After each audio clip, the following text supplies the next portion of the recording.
Hi, I'm Wendi Friesen. I'm a hypnotherapist, and today I am really excited. I am a guest on The Inspiring Show. Welcome to The Inspiring Show with Paul and Jennifer Hensel, featuring inspiring interviews with thought leaders, storytellers, entrepreneurs, influencers, and legacy builders just like you. Learn from experts about finding your voice, mastering your mindset, and creating movements with your message. Tap into timeless wisdom and today's top strategies for transcending to new levels of success, happiness, and joy.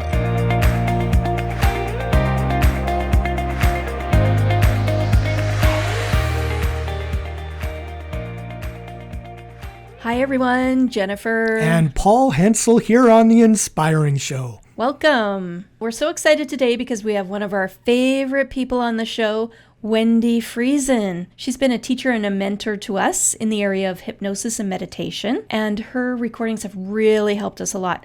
I love her confidence and public speaking ones. I really like her Live Your Dream and her Deep Sleep because her recordings helped me after my near-death accident to fall asleep, really helped with my anxiety, but also, developing more hope and confidence. Yes. And also she's a pioneer in the online space. So not only is she an expert in hypnosis and meditation, but she also was one of the first people to sell online. She made millions selling online. Yeah. She has really helped to spread the word about meditation, to teach thousands and thousands of people over the years about meditation and hypnosis and how to improve their life, overcome addictions, become more confident, achieve more in their life, and create a lifestyle that they want. So here's a little more about Wendi Friesen. Wendi Friesen is a worldwide leader in creating rapid change for life's difficult problems. Since 1994, her website, Wendi.com, has influenced the lives of millions worldwide and brought insight, wisdom, and spiritual growth to people in need. Wendi can help you. She is often described by her colleagues as a powerful healer, teacher, and a creative marketing expert. They also say that she is one of the most loved transformational trainers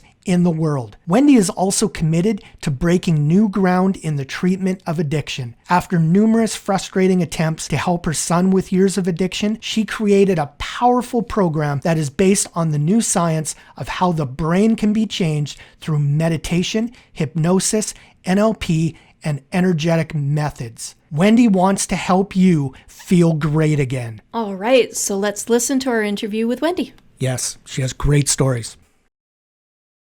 Yeah, this is great. I'm excited to talk with you. Wonderful. Awesome. So we've listened to many of your meditations and hypnosis over the years. We purchased quite a few of them. And some of my favorites are the confidence ones and the public speaking ones. You've really helped me break through and be more confident and in my public speaking. Wow, that's really cool. Where do you speak now? I've spoken at small groups, conferences, everything from small to larger groups, and online, of course, as well. Yeah, it's amazing how terrified we can be of speaking to groups, and then we can get over it. Yeah. That we can actually push through it and learn other ways to feel on stage. Yeah. Oh, I use your tools every time. Yeah. Yeah. Yeah, me too. One of the main things for me after my near-death accident, your meditations helped me to sleep. Wow. So I listened to your Live Your Dream and your Deep Sleep meditations every single night. And that helped me with my sleeping disorder and anxiety. So wow. I can't thank you enough. So your voice has really helped in a lot of ways. So if I say, relax. Yes. Let all the tension melt out of your body.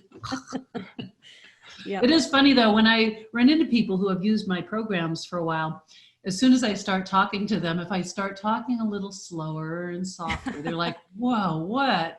They just feel this thing flowing through their body. It's so cool. And I'm so grateful to help people with insomnia, no matter what reason it's for. In your case, you desperately needed sleep because of your health issues that you had to get over.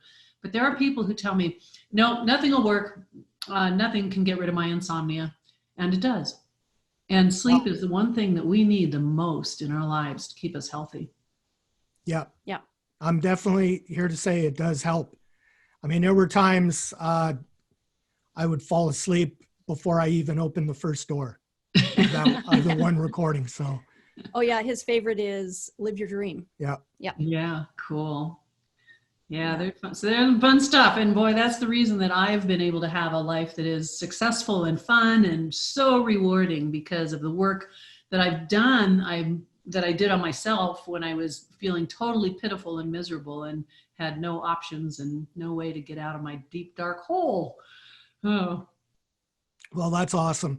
Now, Wendi, we know you have an inspiring story, but could you please share that journey with us? Yeah, the difficult part for me, I became a single mother because my husband was seeing other women. And so anyway, they were very young. I had a 2-year-old and a 5-year-old, and I was trying to make ends meet, but I wasn't doing very well. And things were just really feeling so desperate. And I was always getting the electricity turned off. And then one of the times I lived in the country, so there was a giant propane tank outside, and the company, fills it up. And since I didn't pay the bill, they put this big brass lock on it. And our house was cold. It was winter in Northern California. Oh. And I went out there so determined to try something, because they had disconnected the hose and stuff. And I had a hammer and a screwdriver and a rock, and I banged on that lock until I broke that giant brass lock. And I hooked it back up, went in and turned on the pilot lights and got the house heated. But my son, one of them had watched me do this, and I didn't realize that he saw me doing this. And it's not exactly something you're supposed to do, but he looked up at me and he said, "Mommy, I'm so proud of you." And oh, that really hurt, because that's not what you want your child to be proud of you for. But it was how determined I was to not let these things, overcome my life. And what I had to do was, I had just started in hypnotherapy, and I was seeing clients, but not a lot of them, and not charging much money yet. But I did a process on myself that is called parts therapy. And what you want to look for is the positive intention for a negative behavior or a negative outcome. So in this case, I decided to ask this part of me why it wants me to be poor. So to do that, if you just get relaxed and you take some breaths and you just decide that, okay, maybe there's a part of me that wants this, whatever your problem is, for me to be poor. And the part said, I said, "Why do you want me to be poor?" And it said, "Because I need you to be pitiful." That shocked me, because no way that I'm pitiful. Wow. And I said, "Thank you." And I asked the part again, even deeper, "Why do you need me to be poor?" And it said, "I need you to be more pitiful." And that just hurt. Oh man, it was so sad. Even saying it now, just my stomach just, feels terrible. Mm-hmm. And I said, "Thank you." And then I said, "Why do you need me to be more pitiful?" And the part said, "Because then somebody will rescue you." Oh. Mm. That was huge. And I thought, why would I want to be rescued? That's not me. But I was really miserable, and my life was so painful. And I spent 3 months on the couch, except for going to get my kids from school and back. And so then from there, I did some work on looking at my issues with money or poverty or the pitifulness. And I changed a lot of things. And I took myself in my hypnosis sessions into the future, many different points along the way in the future. When I got to 1 year in the future, it was awesome. It was so brilliant and bright and full of gratitude, and the people that I had helped, and all these faces, and a book that I had written, and things were going really well. So the kind of first ending to the story is that I decided that in the next year, I would make $1 million or more, which was impossible because I was making no money. I had no help. I had no one that gave me any help. And even though I consciously thought it was kind of impossible, I envisioned it at 1 year in the future. And then I wrote down all the things that would happen along the year. And I made a Post-it note that said 1 million or more. And I posted it onto my computer monitor, so I saw it every day. And also that I would open the door to my beautiful house. So in that year, I would buy a house. And I can't describe exactly how it changes us to have seen, felt, and experienced our future in such a different way. And somehow we own it if we do it right. And our brain believes that it's already happened. And for most people that I've worked with, we get to be kind of unstoppable. We want it so much. We're no longer experiencing the future as fearful or scared that we'll fail or measuring it by past mistakes. I just wanted it so bad now. I wanted to have the experience of sharing that with people and having the gratitude for being in this profession. And the strangest thing happened 1 year later. I had made online my sales of CDs and cassette tapes, $1,012,000. Wow. In sales, I know. Amazing. It's like almost exactly 1 million. So then I like to say, now all the people in the world got together and they did the math to figure out how much to order. So it would come to $1 million or more. And then I also closed escrow on a beautiful house, brand new, beautiful house. And things just kept going and going and going. And until 2008, everything changed because I had a big business, a lot of overhead. But it was just so rewarding because I got so courageous and brave, and I didn't sink back down into that hopelessness. That's amazing. Wow. And I did it with no help from anybody. There was no money that someone gave me, no investors, nothing. And anyone can do that, but they got to get the process and they've got to get rid of the self-sabotage and their beliefs about money.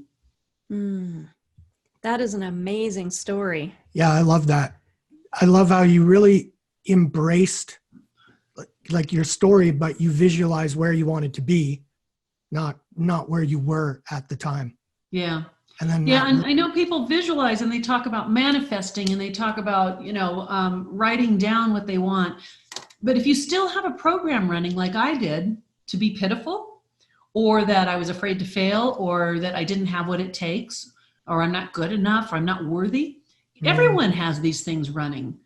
Yeah. And then you think, okay, well, I'm using the law of attraction and I'm visualizing and I've written it all down. Nothing's changing. That's because you've got to look at your issues. You just have to find them and resolve them. Yeah. Your audios have helped us a lot with that. That's so cool. Yeah. I'm so grateful to be in your life. Yeah. I'm grateful that you're alive, man. That is a horrendous story that you had to go through all that. Oh my gosh. It was a TED Talk, right? That's where I saw it. Yeah. Mm-hmm. Yeah. But you too, like you've really turned, what happened to you, and now you're really helping other people. But like you said, you had to help yourself first, and then you were able to help other people. And what's interesting about the wealth thing is we have to look at greed, like how you feel about people who are wealthy. Are they greedy? Do they deserve to have wealth? And had I not pushed myself to be this successful, I would have missed out on helping millions of people all over the world. Oh, and so true. Yeah. And so, yes, I'm grateful to have the money that helps support me and comes back to me for what I'm doing. But it's an exchange that, I get something even bigger than the money is, wow, what I have done for people who didn't even buy my programs. They just got them online somewhere, or someone gave them as a gift, or it's really, it's mind blowing. Yeah, I'm very grateful. It's so amazing. Yeah, I love it. So what's the most amazing result that you have ever seen? Oh my gosh. One of my favorites is a woman named Martha, and I drove to her house every Monday, and I call it Mondays with Martha. And her 2 adult daughters were taking care of her because she had, for 3 years, been unresponsive, and there was no stroke. There wasn't any brain damage. The doctors had done everything. So for 3 years, she's unresponsive, just lying in a bed. They have to take care of everything for her. So they had me come over and do sessions with her. On the first session I was there, like nothing moves. Her face doesn't move. Her hands are all clenched and tight, and her legs are all tight. And um, I, whew, they were in the room when I did the session, and I was just describing things that were sensations and sounds, feelings, and I took her on a path through a forest. And then when she came out from that path, there was a big clearing with a creek, a very small creek beside it. I described the certain trees, and then I talked to her about two little girls that were walking her way, and they were coming over, and they sat down and they all made daisy chains together. They're the little flowers that you have to use your fingers to make a little slot. And you make these daisy chains and these little tiny flowers. And I just described what I saw. So at the end of the session, and then I talked about her dipping her toes in the creek and the cold water and how cold it was on her toes and how the sand felt, just getting her to reconnect with her body. After the session, the two daughters were just like, "How did you know?" And I said, "Know what?" I said, "That's where we went. My mother and both of us, we would go there and we'd sit there by that creek and we made daisy chains and everything they described." So like I was just seeing what Martha was seeing. So then next week I come in and her eyebrows raised when I come in her room. Her eyebrows went up. The next week she smiled. It wasn't huge, but it was a smile. She was in there. So then I worked with her hands because they were so clenched. And I talked about Play-Doh, and I said, "Remember what Play-Doh smells like? Remember what it feels like?" And I was just touching her fingers, and how you played with Play-Doh with your girls, and how soft it is. So I would keep doing this. And her fingers were a little bit softer, but the next week when I came back, her fingers were totally flexible. So now I had her go lift a finger for yes and lift a finger for no. In 3 years, she had not been able to communicate. So then I could ask her questions. So we got to the point, I did it for probably 3 or 4 months, where they could actually sit her up because her body was now flexible. And they could put her in a wheelchair and take her for walks and take her outside and stuff. So she got an infection and she was in the hospital, and they said she's on a breathing machine. And when they take the tube out, she'll probably die because she's older. I think she was like just barely 60. But because of her condition that she'll probably die. And would I go to the hospital and help her? So I go in just before they're going to take the tube out, and I'm talking to her and saying that you know how to breathe. You've always known how to breathe. It's the first thing you did when you came into this world. A big breath is so easy for you. And so I'm doing this for about 20 minutes, 25 minutes. And one of the nurses, this guy walked in and he listened to what I was doing while he's messing with everything. He says, "That's not going to work. She's just going to die when we take it out." Out loud for her to hear. Oh my gosh. And anyway, I said, "We both know that that's not true. You can breathe." And you know, when they took the tube out, she breathed. And she lived, and they took her back home, and she lived for another probably 9 or 10 months, and she got another infection that killed her. But oh my gosh, that was just so amazing. Every Monday with Martha. Wow. That's incredible. Yeah. That's a great story. Yeah, and that's something. An unresponsive woman, and she was in there the whole time and aware of everything. And yeah, but at least the last, year or so of her life, her daughters could take her places now and do things with her and communicate with the yeses and the nos and stuff. Yeah. Oh, that's amazing. Isn't it amazing the power of our thoughts in our brain? There's a lot of scientific backing for hypnosis and meditation, isn't there? Yeah, there is. And there's more and more research into things that shouldn't be able to be cured. A woman who came to me, she was only about 20 years old, but every time she went in the doctor's office, any doctor, she would faint. Didn't have to even say anything. She just fainted all the time. She'd been doing it for years. And she said, I've got to see the doctor. And she went into an experience when she was born, and she was not doing well when she was born, and all these doctors were rushing in and doing all this stuff to her when she was reliving this experience. And she thinks she blacked out after she was born as well. But then she went home and talked to her mom about this experience. She described the people in the hospital room and stuff. And her mom said, how would you possibly know? She's describing the people that were in the room with her, which was amazing. But she never fainted again. Oh, That was the last time. that's amazing. Yeah, our brains are so weird that way that for your whole lifetime, it could hold on to that memory of the doctors and the fear that she was born into. Huh. Wow. That's fascinating. Powerful. Yeah, yeah. So now you brought up how you really went from nothing to, making $1 million in your first year, when you really persisted with that. Well, what was the most important discovery on your way to creating that wealth? I think it was partly about my own self-worth. I think most of us have a problem with self-worth, and it's not really our fault. It's not because we're judging ourselves or because of mistakes we've made, but for some reason we look at other people and we give them a lot of credibility and maybe more respect than we give to ourselves.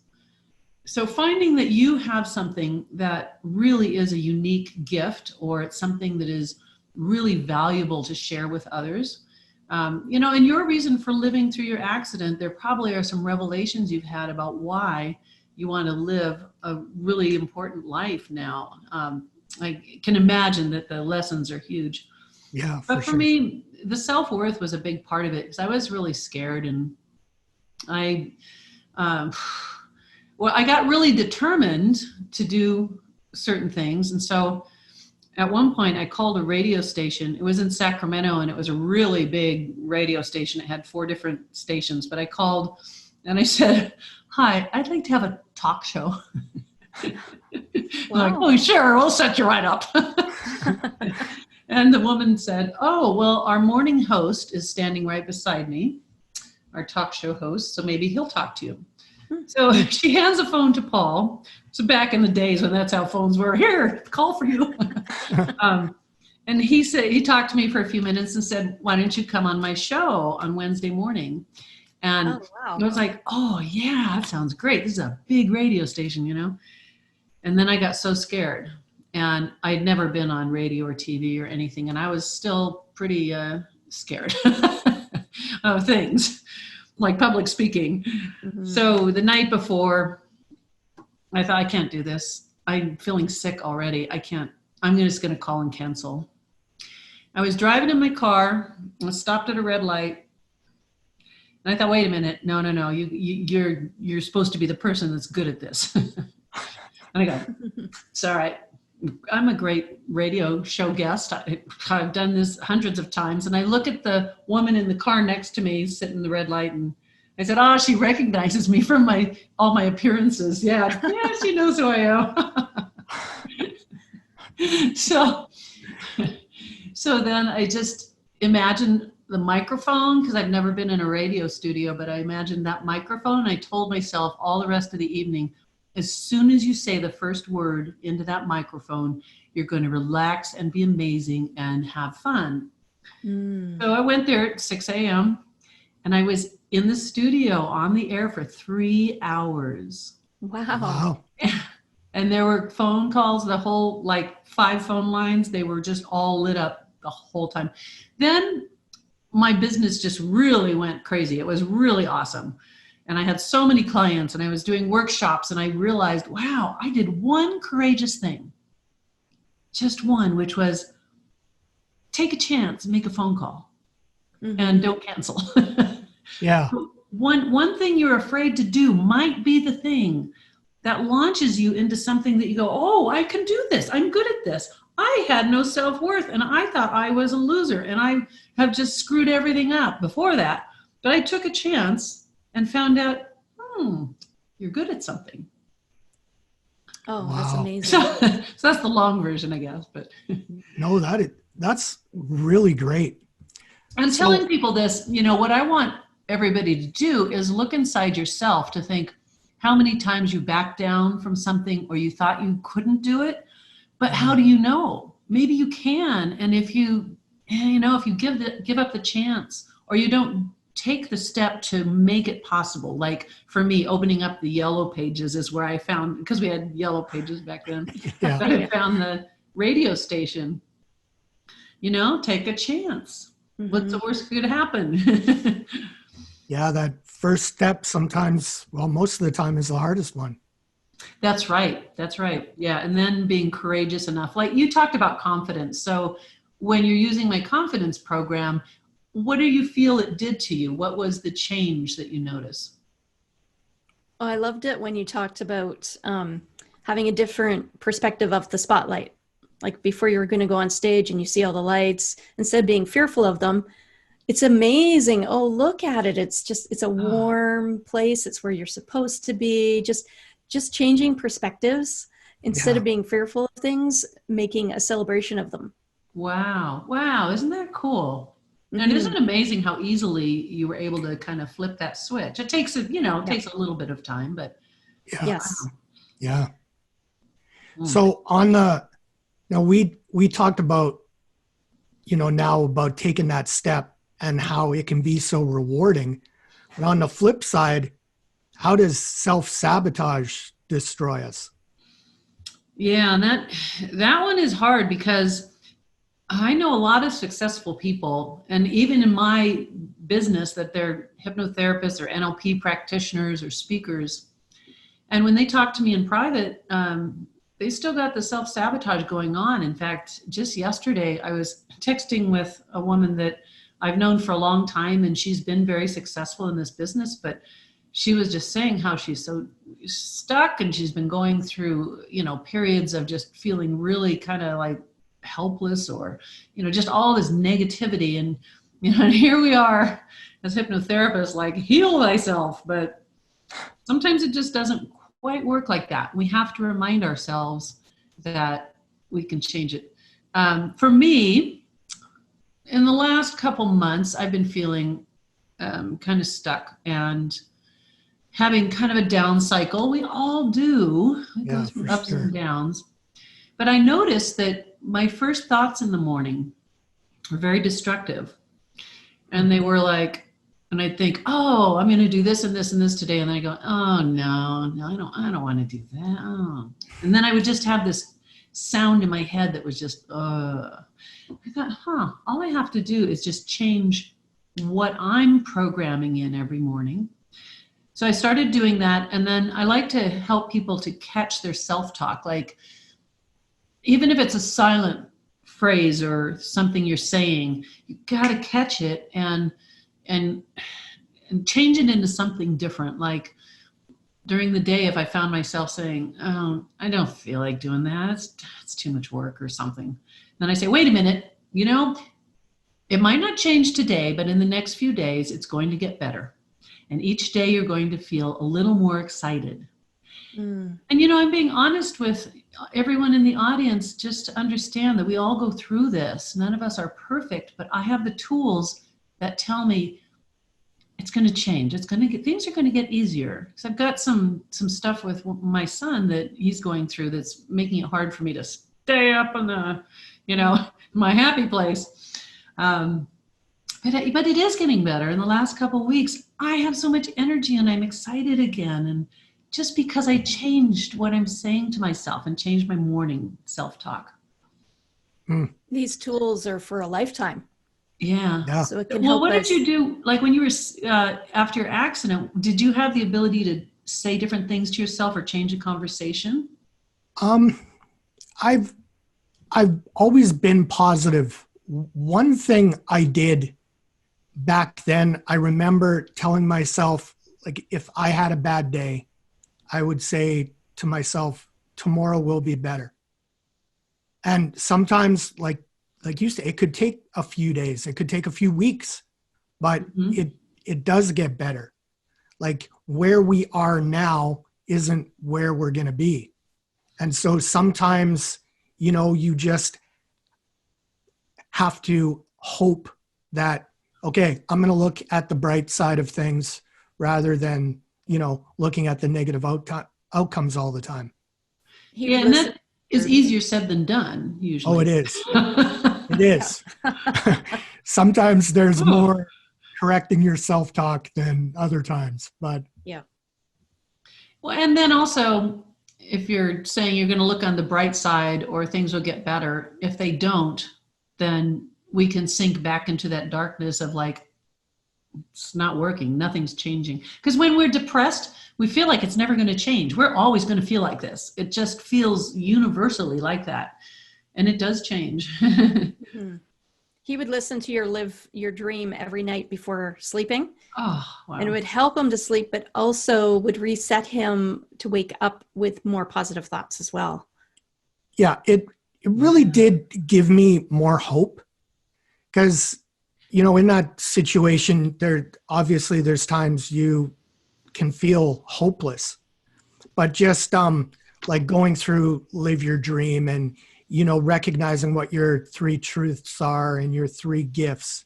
And it really makes your mind think about those. Now, whether you're ready to fall asleep or not, then that's putting that in your subconscious, right?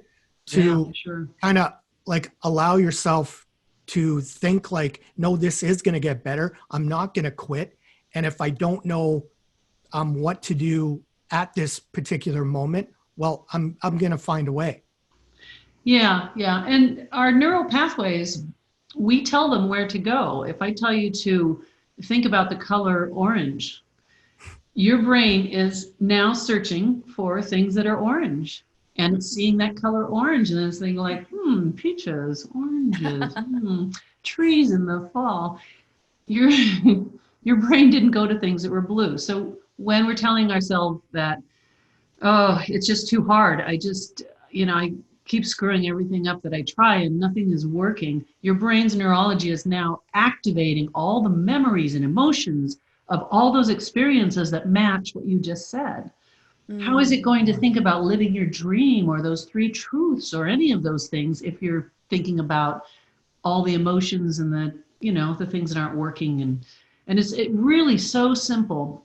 Sometimes changing things is just as simple as getting your brain to start activating all those other beliefs, new beliefs, creating different ones and memories, which is what you were doing with the Live Your Dream. Mm-hmm. Yeah, exactly. And I think sometimes too, it's recognizing the process. It can be a slow one step at a time. So, sometimes not expecting, okay, I'm going to get to that year ahead from now the very next day. No, it's going to take 365 days to get to that point. And what are you going to do each day to, work towards that goal, that dream that you do have? Yeah, and when it comes to healing, the miracles that hypnotherapists see with people healing issues, so much of it is to have the expectation and, I think positive, but really think positive. You've got to create more than just your positive self-talk. You need to have that vision of your body being healthy and having overcome that and getting your brain to start activating all the healing resources by putting yourself into that state. I've been doing a lot of research into mindset and longevity, and there's just so much good research now about our attitudes about aging, our attitudes about health, how we look at conditions in our body. Do we dwell on them or do we think, no, I'm going to get better and I'm going to be healthier? But our attitude about aging. I was doing, I think it was an interview about, oh God, but somehow I mentioned my mother. Oh, it was in Toastmasters. I was giving a speech about something and I said, yeah, and my mother died of Alzheimer's. So every time I forget why I went to the kitchen, I think, uh-oh, time's up for me.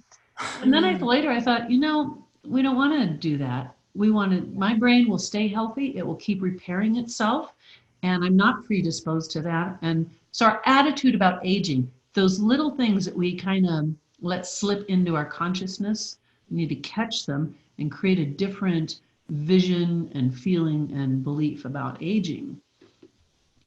But the miracles of healing are just so great. There's a woman that had migraines every Thursday, and insane migraines, and the doctors had tried everything for years, and she couldn't go to work, and they just every Thursday. So I had her in my office, and I asked her to go back to the cause of the thing that caused the migraines.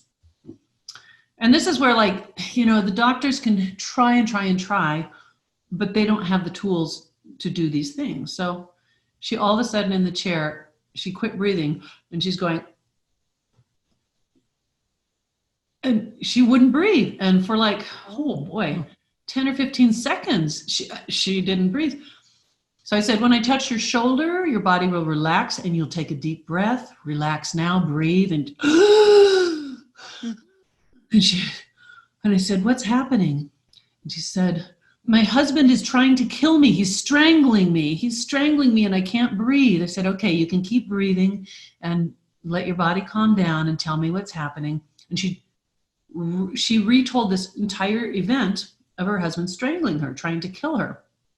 Oh, no. Well, the good thing is when she spoke this memory and put the words into it, it releases it from being a trapped memory. When you have a trapped memory, it's really dangerous. It causes all kinds of problems. But now it's no longer trapped. And then I asked her, what day is it? And she said, it's Thursday. So this trapped memory was, for years, horrendous migraines every Thursday because he was choking her. She never had another migraine. That was it. Oh, wow. Yeah. Wow. That's amazing. We help people tell their stories, and sometimes people will get stuck in their stories. And one of the most effective ways to break that cycle is we refer them to hypnosis and meditation. And we'll usually give them your website. Jen mentioned how she uses yours for public speaking. Of course, she passed that on to me. Well, really, I mean, I've gone from an injured mill worker to an international speaker. So I've spoken in rooms full of, up to 800 people. And that to me is fascinating. I remember like a couple years ago, Jen took me to an event in Vancouver, and Brendan Burchard was speaking. And I just visualized and pictured, I could see myself on a stage in front of that many people before. And of course, I didn't know how to get there, but it ended up happening. Yeah. And it's that, that belief, or you have a vision. Like you said, you saw yourself, or after a year, you were going to make $1 million, and you had no idea how that was going to happen, obviously, Exactly. from where you started. Yeah. So, but I think you got to start somewhere, and you did, and I did too. I started speaking in front of smaller groups, and, and really it's kind of also embracing the support that I had, because I couldn't do it alone. Yeah. Yeah. And how amazing Jen has been and how supportive she's been. But that's helped me go from where I was to where I am now. So, Boy, wow. So it's great. But then, I mean, who knows? For the first, how many years I listened to your recordings, which actually helped me to sleep, because I had such severe sleep apnea, insomnia, Wow. and restless leg syndrome. And so that would be the rest I had, thanks to your recordings. So do you think your sleep apnea stopped? Well, I have gone from using a machine, and I don't use that anymore. And then I kind of went to a dental sleep apnea mouth guard but I don't use that anymore. So I just use, a little thing that you can put in your nose that helps kind of get a little more airway into that. Mm-hmm. And we have platform beds, which are absolutely amazing. But so really it's gone from kind of, more hopeless to, well, it's definitely more manageable. And am I keeping you up, Storm? No, he had to sleep in a separate room after his accident because he had to use that air machine, and the air machine would bother me. What's it called? The sleep apnea machine. Yeah, the sleep apnea machine. And Those things are horrible. and so we had to sleep apart for a couple years. But he would listen to your meditation every night, and now we're of course in the same room, and he doesn't use the machine anymore, or even a mouth guard. So it's really helped. Wow. Oh man, that's huge. People who have sleep apnea need to know that there is a way to not do that for the rest of your life and be able to be in the same room with your wife. Yeah. Yep. And your visualizations also really helped us to be able to see a brighter future, instead of, because we could see a lot of other injured people or people that have been in accidents and things like that. And, some, like we said, just some people get stuck in their story, and we could just see this, it could either go in a downward spiral or an upward spiral. And so your visualization audios really helped us with that. Yeah, I think we need to embrace how miraculous our bodies are and what they can do if we give them the right instructions. And our body has so much wisdom. And the only downside, if you do a process and it doesn't work, that's the only downside really, is that, oh, darn, it didn't fix it. But you get repetition in there. You continue to fine tune it. You get better at seeing inside of your body, and, know that your cells are listening. Every cell is listening, and everything you say and think, those cells are making decisions based on that. And the cell's memory is being passed on to the next brand new cell. So that's why you continue to have the same problems. But if you intercept that memory so that this cell is no longer going to hand down that memory to the new cell, something different, things happen. Yeah. Incredible. Yeah, totally. I mean, even in the beginning, even the very least bit is you're going to be really breathing way better. So you're bringing more oxygen, into your body, into your brain, because you're relaxing and taking deep breaths, which is going to help, anything really. Just the mindfulness on its own is such a great help. Yeah. But focusing science. Specifically on something like early on, when I really didn't know, I was good, but I didn't really know that much about how hypnosis could work. I had a ring stuck on my finger. And the reason I'm going to tell you all this is because even if you don't believe something will work, it might work anyway. So you got to try it. This ring had been stuck for a week, and I had tried everything. I iced my finger, I put butter and soapy water, and every day I would just tug on it. And that ring was getting to where my finger was swelling really bad. And it was clearly not going to come off because it was so swollen. So I called a jeweler to go have it cut off. Not my finger, the ring. And when I hung up the phone, I thought, well, before I go over there, I'm just going to imagine going down inside my body, down through my arm, and I'm inside of my finger, and I'm seeing the fluids and the swelling, and the swelling is going down, and I can see it, just dissolving, and my finger is shrinking back down to its normal size, right? Wow. But I didn't believe it would work. Seriously, this is really stupid.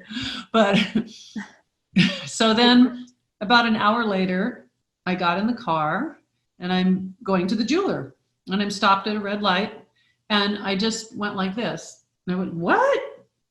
The ring just came off my finger just like that. And this had been a week of tugging and it came right off. It was the weirdest thing. Even though I didn't believe that this would work, this is really silly. You should try anything on the problems you're having. There's no downside. So, I could have got the ring cut off. There wasn't any reason why I had to believe that it would work either. That's really kind of cool. Wow. The science is so amazing. How we can program our own minds, or someone can do it for us. Yeah, exactly. I'd rather have control of my own thoughts and install positive programming. So that's great. Yeah. So how are you feeling now, Paul? Do you get around well? Do you still have pain, or what's going on for you? Yeah, I live with a lot of things, but I am more mobile, and I can do more than I did before. This was one of the best years I've had. Wow. And I feel like, I mean, from where I was 10 years ago to where I am now, it's night and day. But it's kind of taking those steps like, oh, okay, well, I know I'm not going to get completely better right away, but would you settle for, improving your situation, 10%, 15%, whatever it is, and kind of keep growing from there, which I've done, and just, kind of be open to to research or find different ways, that can help you. And really, I mean, meditation, and hypnosis is a big part, living with PTSD and anxiety. I'll listen, to these before I speak, before I have to do something in the day, and it really calms my mind. So yeah, I love it. It's been a huge help, and we've really kind of incorporated it to be a big part of our lives. Wow. Yeah, it is amazing how much power we have. And like I say, even if you don't believe that it's going to work, it does help to have expectation that things are going to change. But even if you don't believe it, just the process of doing it, like it kind of bypasses that critical factor to where an overwhelming belief isn't necessary, maybe. Exactly. Yeah, the speaking thing, early on when I was not a speaker and I hadn't been on stage like ever, I got to be on the Queen Latifah show. It was a talk show in New York at the time, and it was filmed as if it was live, and it had a studio audience of 400 people. But I thought, she's going to sit at a desk, and I'm going to sit beside the desk, and she's going to ask me questions. How hard can that be, right? Yeah. I get there, and I was pretty nervous, but I was backstage, and they were putting the mic on me, and I said, well, what is it that we're going to talk about? She says, you'll know what to do. You've done this hundreds of times. And I said, then the next person is saying, well, do you know what, because I knew it was about hypnosis, what she wants to talk. Oh, you've done this 100, you're fine. You'll be fine, right? I had never been on TV before. They said, okay, go out. There's no desk, there's no chair. She's in the studio audience at the very, very top. And I'm standing on the stage by myself, and the cameramen are giving these signals, and I'm like, I don't know what that means. Oh no. I figured about 10 seconds to try. And, oh my God, my heart is just pounding right now. Ooh, it shows how much we keep in our body in these memories. So I said to myself, I put my palms of my hands like this in front of me, and I said, close my eyes, and I said, Wendi, you've got them in the palm of your hands. They're going to love every word you say. That's like all the time I had. And then she did some introduction stuff, and then I was to talk about hypnosis, and it was specifically, it was a show about breasts. So we talked about breast enlargement with hypnosis, which is crazy, I know. But they kept me on that stage by myself for half an hour, the first half of the show. And occasionally she'd throw a question down from there by myself. And I just I could either have cried or fainted, but I just decided, you've done this a million times. Ooh, but talk about public speaking, how terrifying it is for people. And you could flip a switch by just changing the way it looks and feels. Like you said, you see those bright lights, you hear the sounds, and those things make you more powerful and make you a little more adventurous. Mm-hmm. Wow. Well, that's really cool. Those have been fantastic stories. I really enjoyed listening to those. I think this is a good time to do our speed round. So let's dive right into that. All right. So first question, what does Wendi Friesen do for fun? Ooh, my favorite thing is making music with my friends. I'm playing the ukulele. I'm in 2 bands and singing and making music with other people. That is the most fun. Oh, that's incredible. I can tell you have a lot of fun with that. Your face lit up. All right. That's great. So question 2, what's your favorite quote? There is a difference between knowing the path and walking the path.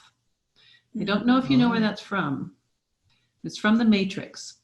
And the reason I like this is because so many people, they study, they learn, they go to workshops, and they know the path. They know what they're supposed to do or how they're supposed to think or what their daily rituals should be, but they don't do it. They don't walk the path. They just keep learning and staying stuck and, driving themselves crazy. Yeah. Yes. I love that a lot. That's amazing. Yeah. Yeah. Because you have to take action. It can't, right? Just be a thought or a dream. Yeah. Yeah. Cool. Okay. My third question, who has inspired you the most? First, it was Wayne Dyer, and I still have his book that I got when I was 16 years old and just read the whole thing. And I was so fascinated with everything that he spoke about, and it really probably set me on the path that I'm on. And then Bruce Lipton and Joe Dispenza, they are both just amazing experts about, the biology of your brain, your body, how it works. And Bruce's book is Biology of Belief, and it is all about the science behind what we've been talking about today. And Joe Dispenza, who I mentioned, who's just massively educated on all this now. Wow. Well, you might have even answered my fourth question. I'll ask it anyways. What is your favorite book or movie? My favorite book is it's the one that I am going for a final editing right now that I wrote right now. Oh, really? My favorite book. So I sailed across the Atlantic a few years ago in a sailboat that I bought. Oh. And it was in Spain when I bought it. So I had 3 people that I hired as my crew, and I had done interviews with them on video and stuff. And so right now, going through editing it again, it's such an experience that was over the top, like amazing and beautiful. In the middle of the night, I'm looking up at the stars and just thanking God and everything for this magnificent world where these dolphins are swimming beside the boat, leaping in the air in formations. And I sang a love song to them. I know this isn't a short answer, but as I'm editing this book again, it just makes me realize, like, there's just amazing things to do in your life. And I know not everybody gets to sail across the Atlantic and live. There were many times where I thought I was going to die. But it's so cool to get to do something in your life that is really big. So right now, that's my favorite. That's nice. Incredible. What's the title going to be? Yeah. I don't have a title. That's one of my problems. Why I haven't published it. Well, let us know and we'll share the link to that when you have it ready. Cool. I'll send you some digital copies and you can read it. It's wonderful. Awesome. We didn't know that about you, Wendi. Yeah. That's cool. Yeah, it was crazy. I'm grateful that I did it, but reading through the book, the parts that were really horrible in the last 7 days, we had squalls and storms every day, every night. And oh God, it was horrible. Oh my God. It was like, we might not live.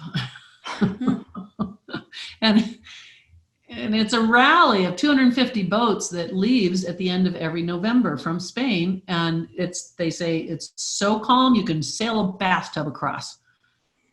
But I got the one. I'll send you the book. Yeah. Does it incorporate hypnosis and meditation? Yeah. And it has little stories of the things that I've done in my career and in my life and some childhood things. Oh, I can't wait for that. Yeah, that's awesome. Yeah, it's fun.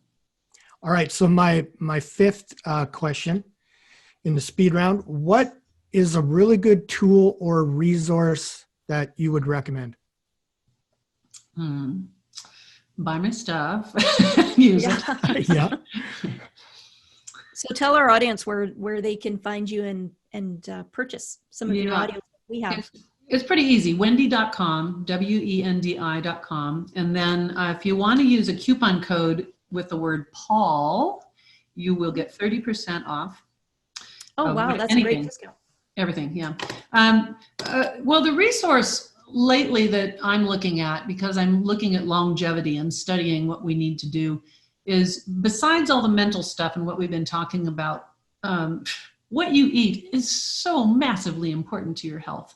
You have got to start looking at the things that we know support our longevity and our health. And you've got to quit eating crap, and you've got to quit eating sugar, no matter how much great hypnosis you do and mindfulness and, whatever you're doing in your life. And I know you two are probably 100% into nutrition, but you've got to take the right supplements, and you've got to feed your brain and your body properly. And oh my God, just, get rid of all the grains. And I don't want to get on a pedestal, but cleaning up the diet is the number one thing, so that your brain has the ability to make these changes in your body and in your life. Oh, that's a great tip. Yeah. So just, if we could just find out, so people can go to Wendi, and that's Wendi with an I.com.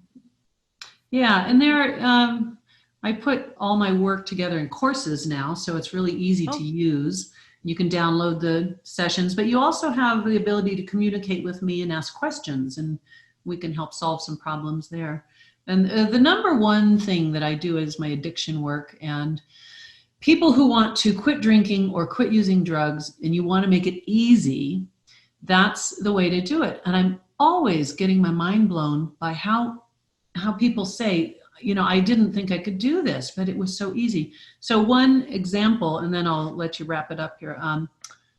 This man named Daryl was 45 years old, and he said, I am just a fat slob drunk. I drink over a case of beer a day, and everybody knows I'm just a fat slob drunk. I just sit on the couch.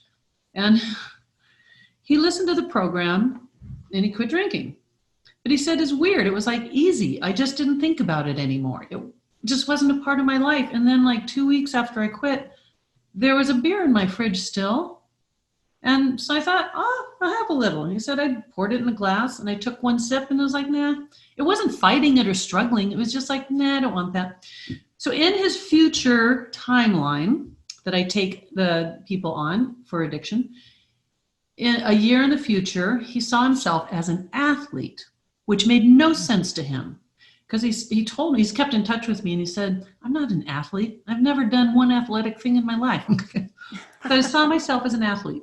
And I don't know how he got turned on to Ironman, but he started doing Ironman competitions, and he does them all over the world. And he's been in the Kona Ironman, which is the one that the elite athletes qualify for.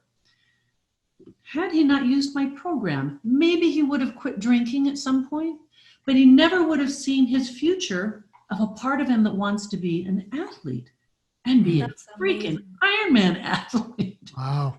But yeah, that's a big thing. The addiction work that I do is the best thing I do, and save a lot of lives and do something that really does have a lot of power.